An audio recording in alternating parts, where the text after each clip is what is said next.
Madame la maire, chers collègues, je ne suis pas opposée par principe à l'ouverture d'un centre de premier accueil humanitaire à destination des réfugiés. C'est une conviction personnelle, profonde, que j'assume pleinement aujourd'hui. Car la situation que nous connaissons actuellement est la pire de toutes. Depuis des mois, le 10e arrondissement a vu s'installer des campements sauvages, à Stalingrad, à La Chapelle et plus récemment au canal Saint-Martin. Des lieux précaires où les réfugiés vivent dans des conditions indignes et inhumaines que je ne peux accepter aujourd'hui. Des campements improvisés qui ont fait subir aux riverains aussi des nuisances.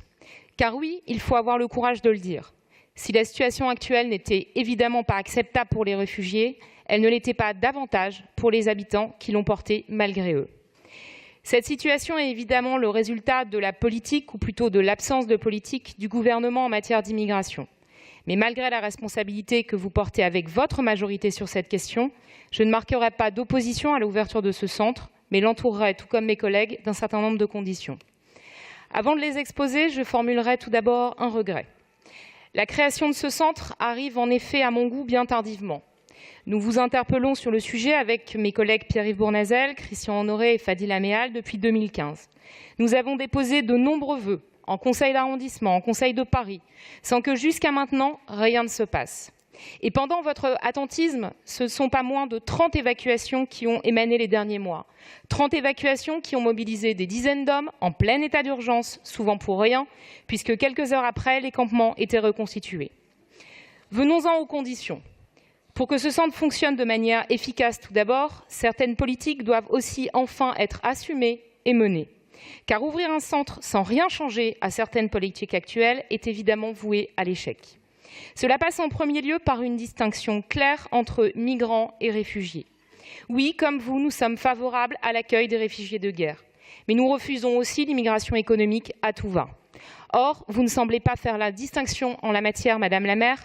Preuve en est que dans l'appel que vous avez porté avec les maires d'un certain nombre de grandes villes, appel adressé aux dirigeants mondiaux, vous les interpellez pour, je cite, « offrir refuge aux populations qui veulent échapper à la détresse économique ». Or, la plus grande fermeté doit évidemment accompagner la politique de reconduite à la frontière de ceux qui ne peuvent prétendre bénéficier de l'asile politique. Cette fermeté doit être une condition essentielle pour moi à l'ouverture de ce centre. La même fermeté doit aussi accompagner la lutte contre les passeurs, ces exploitants de détresse, de misère, envers lesquels votre gouvernement aujourd'hui demeure passif. Pour terminer sur ce point, il est également plus que temps que les procédures d'asile soient accélérées. Comment en effet concilier le fonctionnement d'un centre où les personnes accueillies pourront être prises en charge pendant une semaine à 10 jours et une procédure d'asile qui aujourd'hui se compte en mois? Là aussi, vous devez exiger de vos amis du gouvernement qu'une réforme d'ampleur soit enfin menée. Si ces questions plus globales doivent donc nécessairement entrer en ligne de compte, des sujets plus locaux doivent aussi être abordés. Vous installez ainsi le centre sur le site dédié au futur campus Condorcet. Que va-t-il alors se passer lorsque les travaux du campus vont commencer? Vous indiquez que le centre sera alors démonté, mais nous n'avons aujourd'hui aucune garantie sur cela. Le projet Condorcet est toutefois un projet majeur qui ne peut être mis en cause par l'installation de ce centre, installation, il faut le dire, un peu improvisée. Enfin, et c'est pour moi un constat d'échec pour vous, Madame la maire, vous n'avez concerté personne, ni les élus, ni les riverains. Il faut dire que vous êtes une coutumière du genre puisque la vie des Parisiens semble parfois peu vous importer. Nous avons encore pu le constater dans le cadre du débat sur le projet de fermeture des voies sur berge. Et si vous aviez consulté les riverains, vous auriez peut-être enfin compris que choisir une zone de Paris déjà particulièrement difficile n'était pas forcément l'idée du siècle. Le 18e arrondissement, comme le 10e, connaît déjà certaines tensions.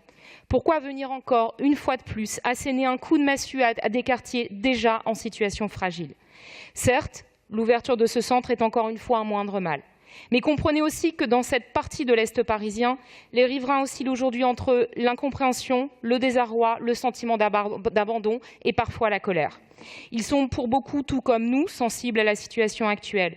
Mais ils se sentent aussi piégés par une décision autocratique imposée par une maire de Paris enfermée dans une posture et non dans le dialogue. Et Madame la maire, vous le savez tout comme nous, un projet suscitant des clivages de ce type ne pourra fonctionner que s'il est accepté dans le quartier. La démocratie participative ne doit pas donc concerner que l'installation de jardinières. Madame la maire, je vous donne aujourd'hui le bénéfice du doute en conscience, encore une fois, quant à l'ouverture de ce centre et je m'abstiendrai sur cette délibération. Car, une fois encore, la situation actuelle n'était en tout état de cause plus tenable. Mais je serai particulièrement vigilante avec mes collègues dans les mois qui viennent sur la manière dont ce projet va être mené, porté et intégré dans une politique publique d'ensemble qui fait défaut aujourd'hui. Je vous remercie. Merci.